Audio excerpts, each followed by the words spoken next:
Thank you for having me here, professors and students.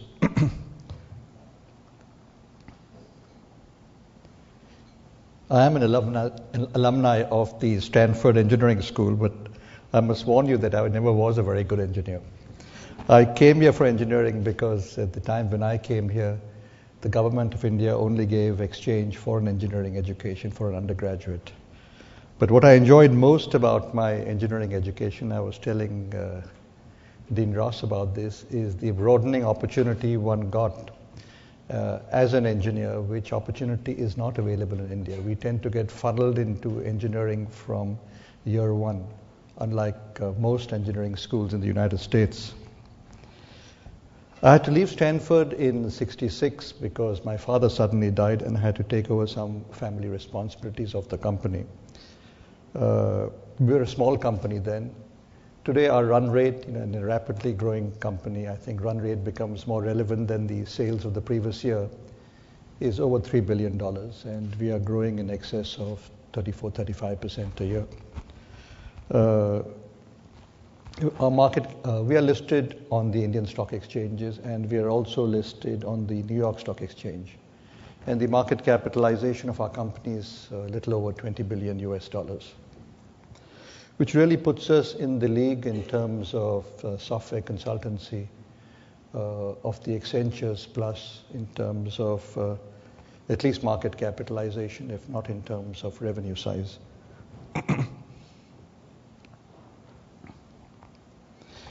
Since our entry into information technology in 1981, we have grown in revenue, but we have also grown in headcount. The total number of people which we have in our information technology business today, globally and in India, are in excess of 60,000 people. And the interesting statistics is that they drink 1,400 gallons of coffee a day, and they drink over 3,300 gallons of tea a day, roughly equal in terms of size. How were we able to do what we did? And I don't think we are unique in this. There are other companies in India who have repeated this. And we are finding now that many other companies in India have built up a scale of ambition which is completely different than the scale of ambition which they had 2 years back. We are seeing this happening in pharmaceuticals. We are seeing this happening on a smaller base in biotechnologies. We are seeing this happening in auto ancillaries. And recently, with a very large acquisition, we have seen it happen in steel, very interestingly, in the quantum acquisition which a company in India did. And I think this firing of ambition in terms of the globalization of Indian companies has in part been generated by the success of the software and the IT-enabled services industry. And I figured we set the example, and our fellow businessmen figured that if these fools in software can do it, so can we. Which is really the quantum change, and it's a very pleasant quantum change in the scale of ambition of Indian business leaders, particularly over the past 2 years. How do these changes happen? In every market, at every juncture, incumbent companies dominate almost every industry.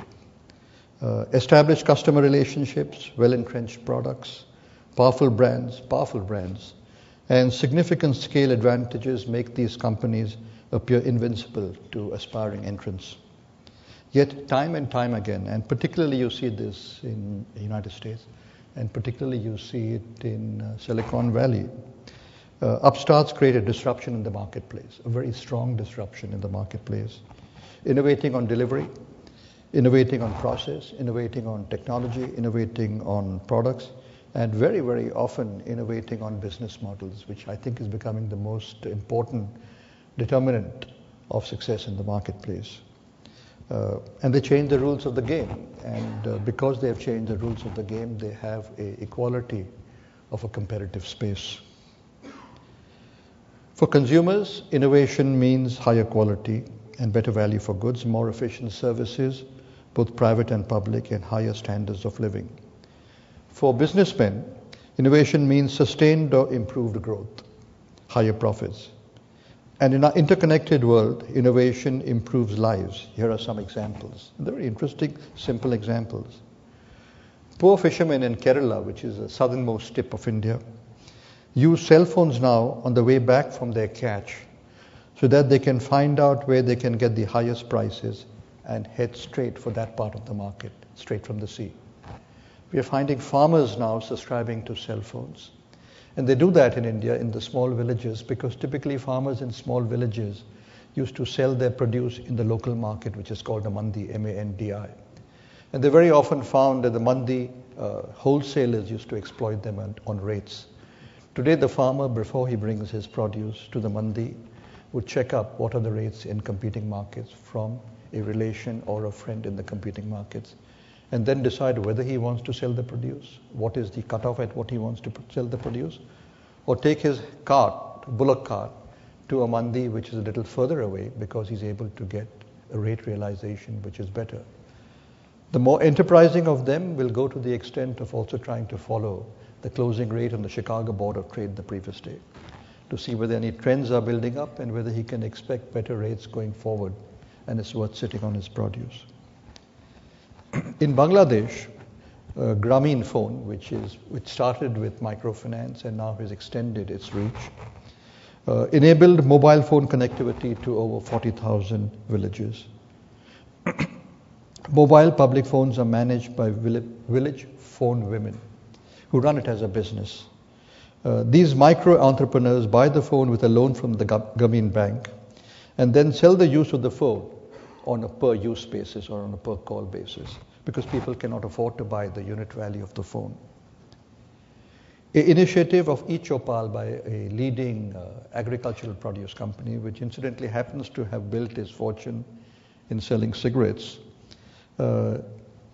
links directly with rural farmers for the procurement of agricultural produce and agricultural outputs like soya, like coffee, like prawns, plus food grains. Transactions worth $100 million were carried out through these Chopals in the first year, and this company is rapidly scaling this up. What really is innovation? How is it different from creativity? The simplest definition I have come across is that creativity is about making new things, whereas innovation is about doing new things. Innovation comes from applying creativity or applying thought. It is about action versus just ideas. It is about implementing as much as it is about design. Similarly, innovation needs not be restricted to products or to technology. To me, innovation applies to productivity, innovation applies to service, it applies to service models, which India is becoming a pioneer on. It applies to financial disciplines, it applies to employee attitudes and renewals. It applies to business models, most importantly. Wipro is an example of business model innovation. We pioneered ways to deliver services like research and development, testing, infrastructure management, and application development and maintenance remotely. Today, as a company, we are the largest third-party R&D service provider in the world to multinational R&D companies. We have more than 16,000 engineers in this area. The digitization of the world, along with globalization, with India, China, and Russia deciding to enter the global economy, has meant that the emerging markets in this digital world are becoming cauldrons for innovation, both in terms of product design and in terms of business processes required to deliver these products to the market. So how does a leader create a culture of innovation? I can share some thoughts with you based on our experience and based on some of my personal experiences.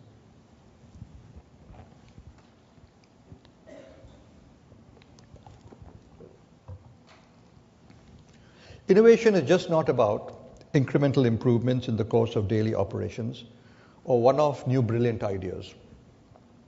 Innovation is a culture that needs to be created consciously and pursued assiduously by the organization and always nurtured. And that's probably the most difficult thing to do as one gets larger and as one gets more bureaucratic. First, we need to appreciate that all success creates its own gravity. and please do not underestimate this. It is easy to believe that what has succeeded so far must continue to succeed in the future as well. This builds up a kind of dominant logic that is comfortable to the thinking of the management. Any new idea will be pulled to the ground with the force of gravity. The first step, therefore, is to confront the gravity.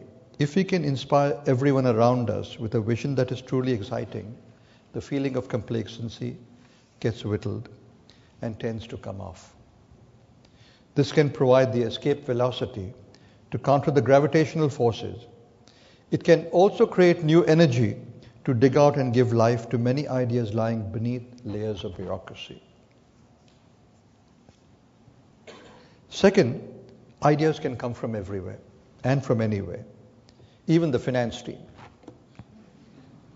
No insult meant, but I just find in all organizations a huge amount of jokes are built around the finance team. I don't know why, but it always seems to be the case in every organization. The customer is a great source for ideas. The customer can actually participate in his getting better satisfaction, provided we can listen to the customer and what he or she has to say. And I think this is the most important thing in terms of customer visits, in terms of customer research, is how do you get the customer to say things or indicate things or give nuances of things which are really unsaid. And very often the customer himself or herself does not know about it. But that is the source of truly very, very interesting ideas.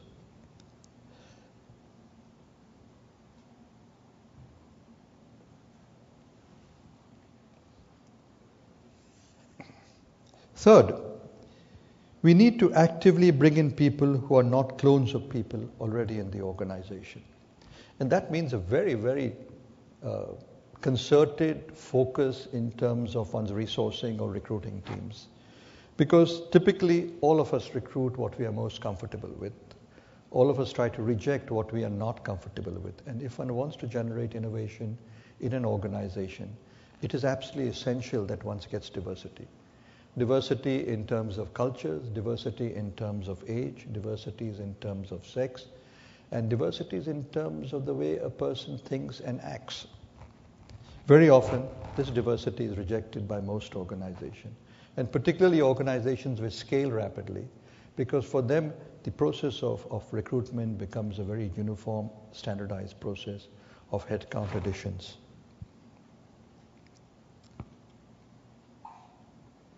But in addition to selecting the right people and getting them on stream, I think it is very critical that these people are protected. If these people are not protected in an organization by leadership, by supervisors, by management, and by top management, they tend to wither away and leave the organization. And generally the effect of this is much worse off than what would have happened if you had not selected them in the first place. Because that then becomes the image of the organization, that the organization cannot absorb diversity. But such people are invaluable to the innovation process. Fourth, top management needs to demonstrate its commitment to innovation, consistently and always. People hear what others say, but act on what others do. The commitment must be intrinsic and go beyond just providing budgets and physical assets. We need to constantly reinforce the feel that we keep thinking differently if we have to survive and if we have to grow. Fifth, in terms of some principles of our experience on innovation, is the day of the isolated innovator is getting less and less important. We need to innovate, we need to enroll support, we need to work in teams, we need to work in cross-functional, cross-border, cross-global teams to be able to be successful in innovation. Sixth, we must actually encourage our people to constructively challenge ideas once they have reached a certain stage. Too early a confrontation will kill the idea. Too late a confrontation will probably involve an expenditure which could have been avoided. But the intermediate stage, and the key, the trick is really in trying to figure out what is this intermediate stage. It shouldn't be too early, it shouldn't be too late. This helps us to look at the ideas from various angles and bring out nuances that could be critical while implementing them. Seventh, We must allow for creative failure when it comes to generating ideas. It is inevitable. No one likes failure, particularly business leaders. But unfortunately, all evidence suggests that it is impossible to generate few good ideas without a lot of bad ideas. And bad ideas are expensive, but they have to be tolerated. As the Physics Nobel Prize winner Feynman said, "I try to fail as fast as I can." That is the best way to move forward on a new idea. Fail as fast as you can. Failure should be forgiven and forgotten as long as the lessons are remembered and recycled. Finally, we must have a clear process to communicate the directions and areas where new ideas are sought, where new ideas are to be focused, so employees can be realistic in their assessment of the opportunities. At Wipro, we have set up an innovation council that acts like an internal VC for innovation. The council has a clearly defined goals and clearly defined objectives. That will fund projects that will improve business productivity for Wipro and its customers, improve our ability to win deals and reduce cost of delivery. Wipro's innovation initiative and its centers of excellence currently have a team close to about 500 people, dedicated professionals on a portfolio of innovation projects in the areas of process improvements, such as lean technologies, process improvement such as software engineering, execution, the factory model for delivering standardized service, new service lines, business solutions and R&D development of IPs and patents in the areas of wireless applications, areas of mobile telepathy, etc. At Wipro, we attempt to institutionalize the spirit of innovation through our innovation initiative about 6 years back, and it has moved reasonably well. It could have moved better. Today, innovation accounts, and this is defined quite tightly, otherwise one can really blow it up, accounts for about 5% of our revenues. And our target is that within 3 years, we are taking it up to 10% of our revenues, because we find it an important engine of growth. Last year, we filed for 58 invention disclosures on behalf of our customers and ourselves.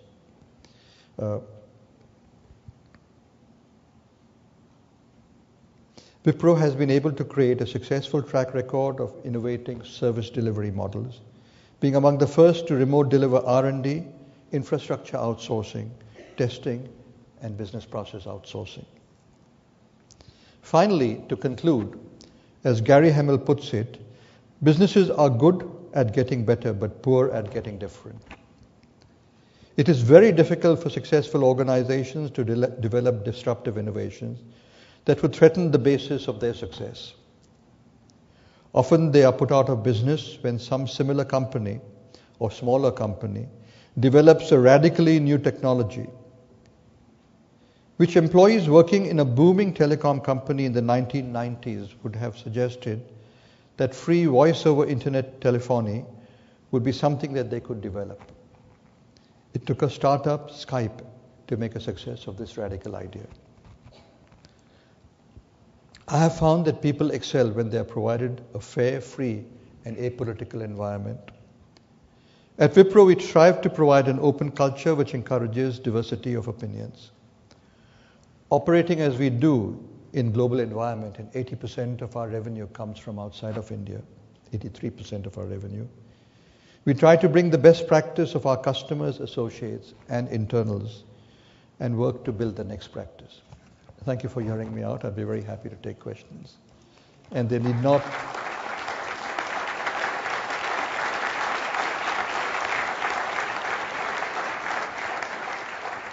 And they can be open-ended questions. They need not be related to a specific subject matter of what I've talked about.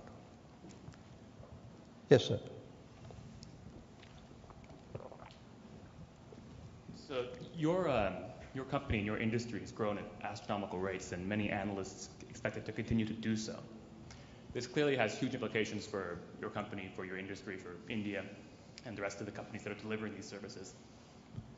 What implications does this have for the customer? If the offshore outsourced IT service sector grows to 50% of global IT spending, how will companies' internal IT organizations be affected? How can companies use IT as a competitive advantage in that case? Let me just get you some broad perspectives on this, because I have been meeting the media, and I was in some senior level meetings in New York yesterday and day before. I think a very important factor which you must appreciate is a huge shortage is building up of IT professionals in Western nations. Please do not underestimate how serious the problem is. We were going back already to the days which were there in the dot-com boom. And I'll give you some leading indicators of that. These are published figures. Accenture is today running attrition levels of 19% on a global basis, and probably higher attrition levels in the United States. IBM is running about 14-15% attrition levels. We are running 15% attrition levels of our 6,500 employees in the United States, higher than what we run in India. And these are people primarily with H-1B visas of Indian origin, with Indian passports. A serious shortage is building up of IT professionals in Western nations, and the prime reason for that is Western culture is not encouraging, or students are not getting motivated to get into engineering, adequate number, and those which are in engineering are not wanting to specialize in computer science. So fact number one is that part of this scarcity of talent is being serviced by outsourcing, because countries such as India, countries such as China produce engineers in a scale proportion, 5 times what US produces, 4 times what US produces, depending on the figures which US produces.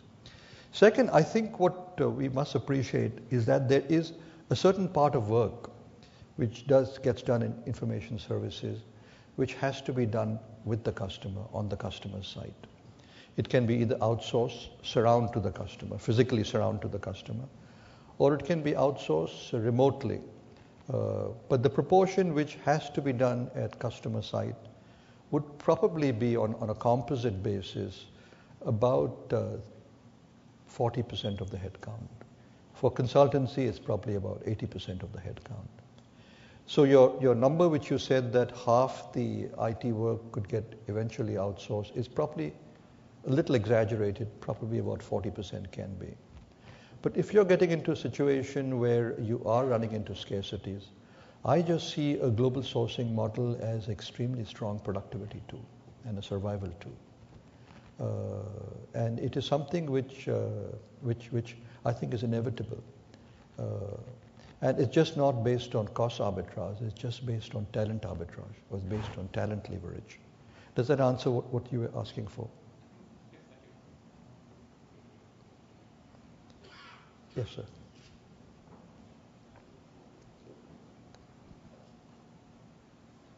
I have a question related to changing mindsets. In our company, we outsourced a lot of our IT business a few years ago to Wipro. And then the general attitude was, we'll give the easy problems to Wipro, and we'll keep a second line of support in Dublin, where we'll keep the tough problems to ourselves. So we give the easy stuff over to Bangalore.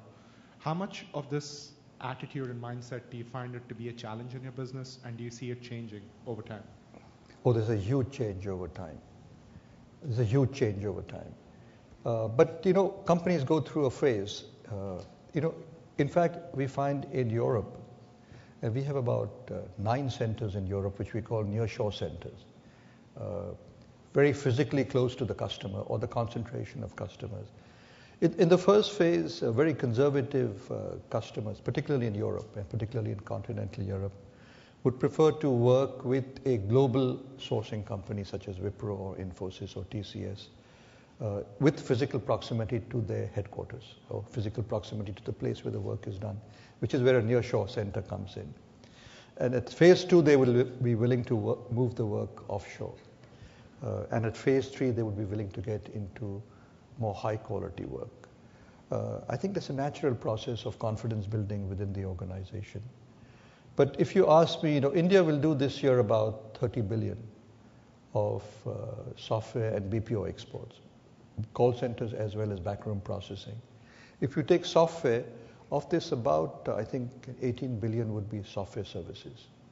all of BPO services are completely offshored, and the processes which are getting offshored of BPO services are getting more and more sophisticated, including analytics, including pre-preparation by McKinsey of all the presentations to their customers, including 60% of the presentations of complex solutions being done in the back room. But in software services, I would say of the 18 or 20 billion, maybe about 30% would be quality work, which is in a way the heart of the organization. To give you an example, and this is not just trying to market Wipro, we are very large in R&D services, and we work with 10 of the 11 largest telecom companies in the world today. And we are working on next generation switch design and next generation cell phone designs. And a part of our work, which is significantly increasing in terms of proportion, is on a service level agreement basis. It's not on a time and material basis. We take responsibility for end deliverables. We take responsibility for, say, an end cell phone design and get paid a significant part of our fees on the success of what we have co-worked with our partner on. So our front-end fees are even often lower than our cost. So the models are changing. As customers get more confident, they do more. And American customers, particularly because of the track record of having worked in this offshoring model, are increasingly getting into sophisticated work, including in the area of infrastructure support. One of our fastest growing lines today is global infrastructure support, which typically the IBM or the EDS or the Capgemini does. And the size of the contracts is increasing. So it's not the $40, $50 million subcontracts which are being considered for offshoring. It's the $200, $300, $400 million contracts, not yet the $1 billion contracts. Yes, sir.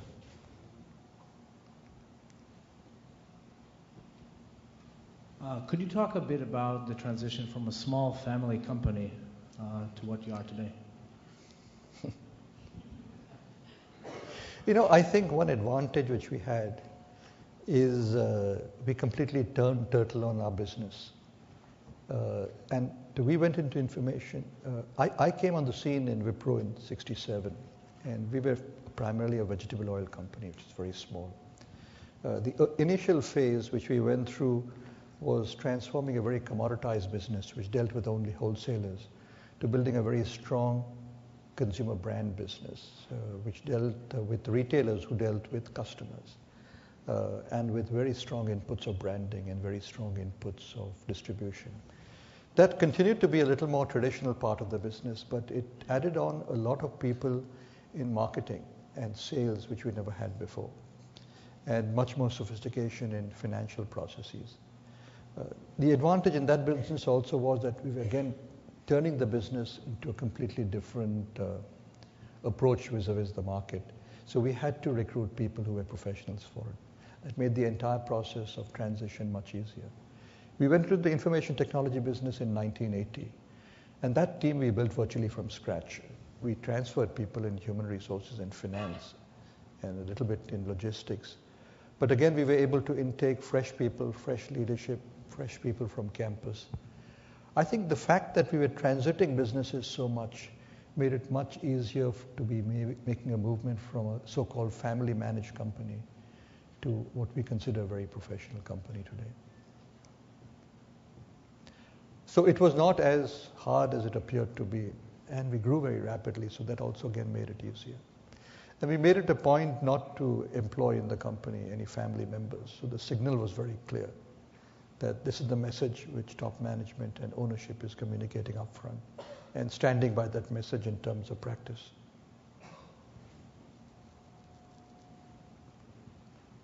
Yes, madam.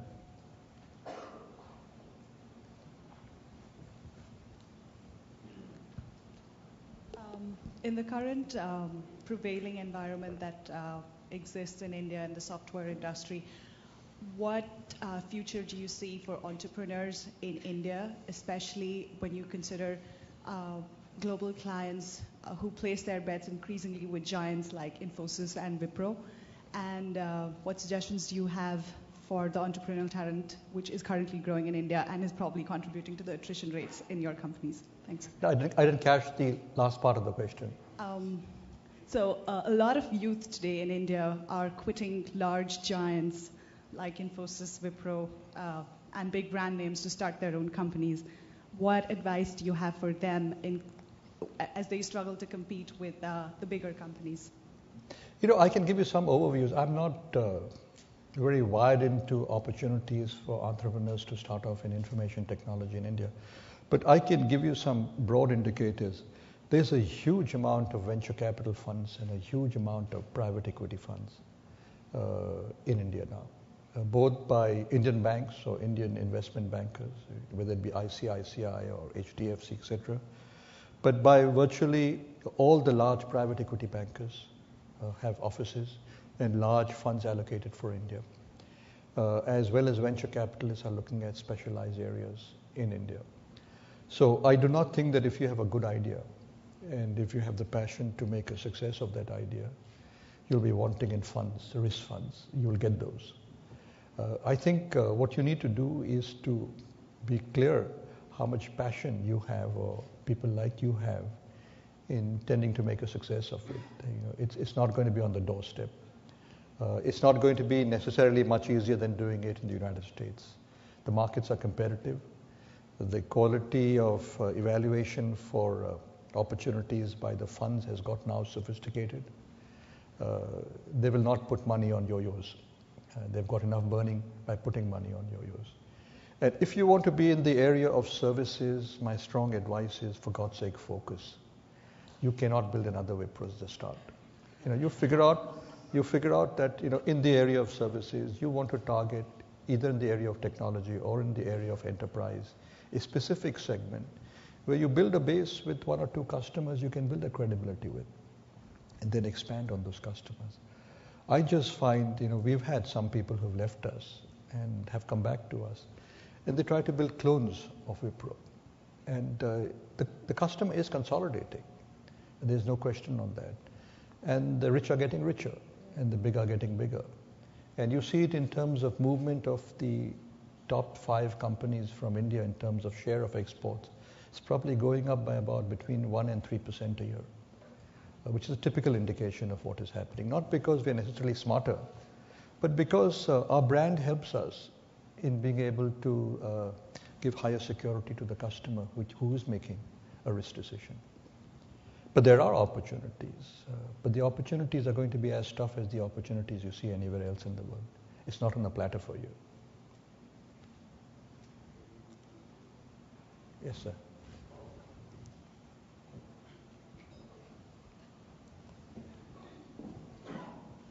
Well, in the past era, India has been taking over the business process outsourcing, and the question is, do you envision in the future India moving out of, not out of the business process outsourcing, but more into the product ownership itself and product innovation and directly heading for the consumers? You know, in information technology, I think of this $30 billion exports which will take place this year. I think in the IT area, products would account for probably under 3 or 4% of it. Why is that happening? I think there's just more low-hanging fruit in services. It's as simple as that. It's easier to make money in services with lower risk than it is in products. The bets are bigger, the uncertainty is more. But I think there's also a more fundamental reason for it. Product innovation and product success is very, very linked to markets. You have to be online with the customer. And to be sitting in India and to be online with an American customer or a European customer, you're using your uniqueness of advantage of a remote delivery model very severely. So what are you really bringing to the table which is unique? If in terms of access to the customer, you have to build a very strong base in the consuming market. So a very large part of your cost arbitrage or cost advantage gets whittled down. 2 is much riskier, and there is low-hanging fruit. So whether we like it or not, we are gravitating towards where the risks are less and the rewards are more. I do not see India emerging as a large product innovation country, unfortunately. But the nice thing about it is that every product company is trying to build a service business. I mean, it's an absolutely universal trend. Every product company wants the advantage of an annuity business. And generally, margins tend to be better in services than they tend to be in products. There are exceptions, of course. The Oracles are the exceptions. The Microsoft are the exceptions. But they've built a huge critical mass, and they're also trying to reap an install base through services. Yes, sir.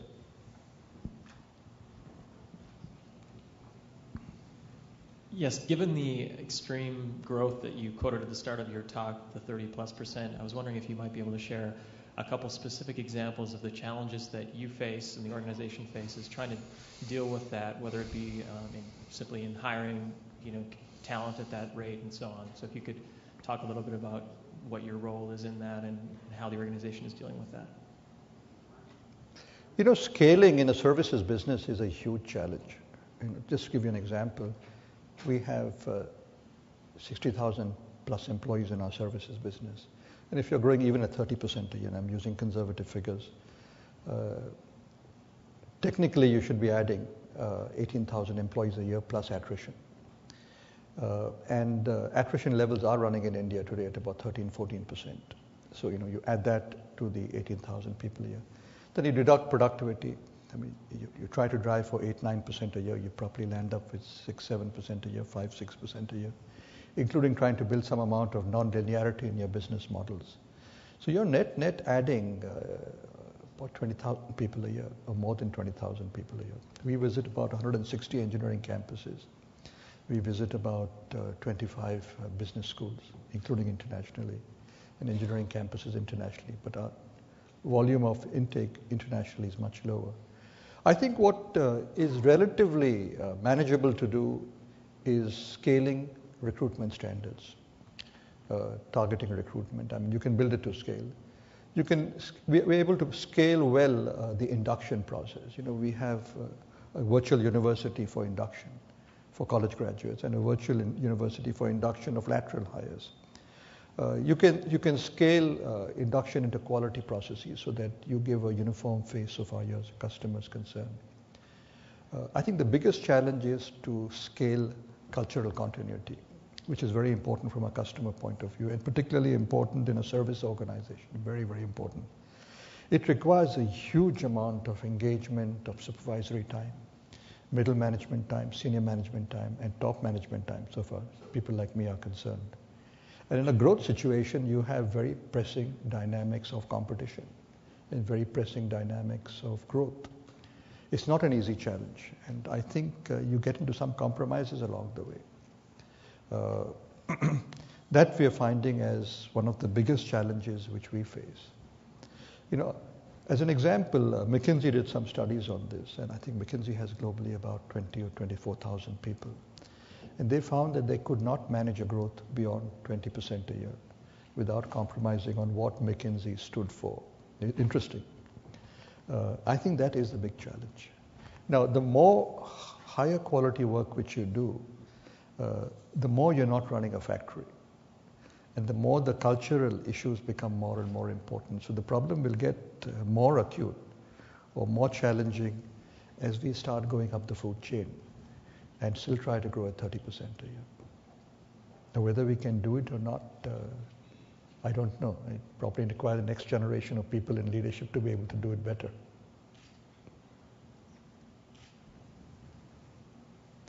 Yes, sir.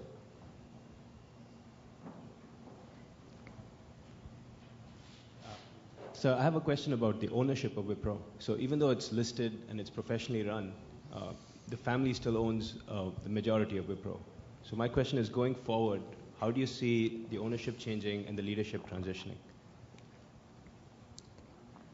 No, I really don't know. That's an honest answer to give you. Because we are running very cash flow surplus per year, free cash flow. And we're able to finance acquisitions and we're able to finance growth through our internal accruals. We are listed on the New York Stock Exchange. We are listed on the Indian stock exchanges. Whether part of the ownership will come down? Yes, of course part of the ownership will come down through two simple mechanisms. One is employee stock awards. We give stock awards versus stock options now. We switch to stock awards. And we give them every year. And we give them between 1 and 3% of our total capitalization. And second is through our funding of our foundation, the Azim Premji Foundation. into which we are constantly donating shares, which again leads to dilution. And that will continue. And if we need to raise money, we will raise money and get diluted further. But Wipro is a good bet in terms of investment, so it becomes a little difficult to find alternatives which are better.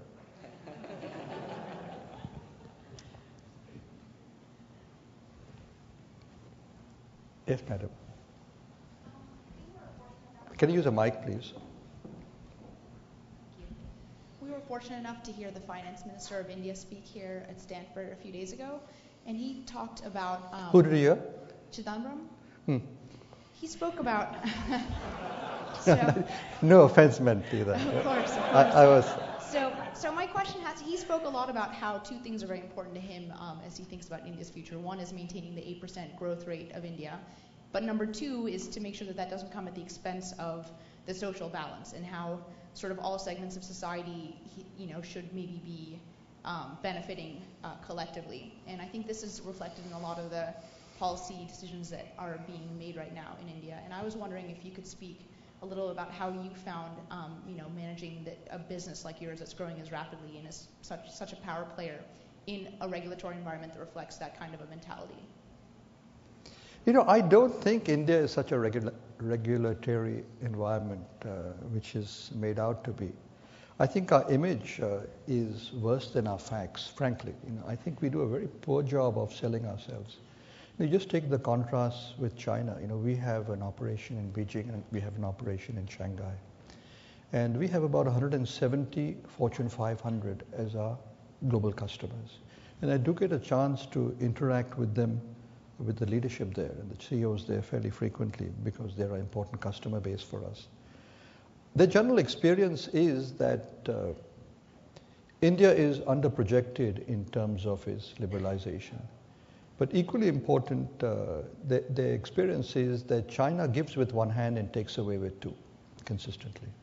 They find it's much easier to make money in India than it is to make money in China.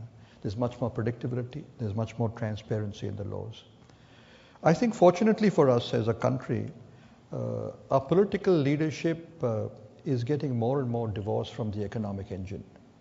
And the economic engine continues irrespective of them. And that's no offense to them, but they're less relevant. There are very few industries which are regulated.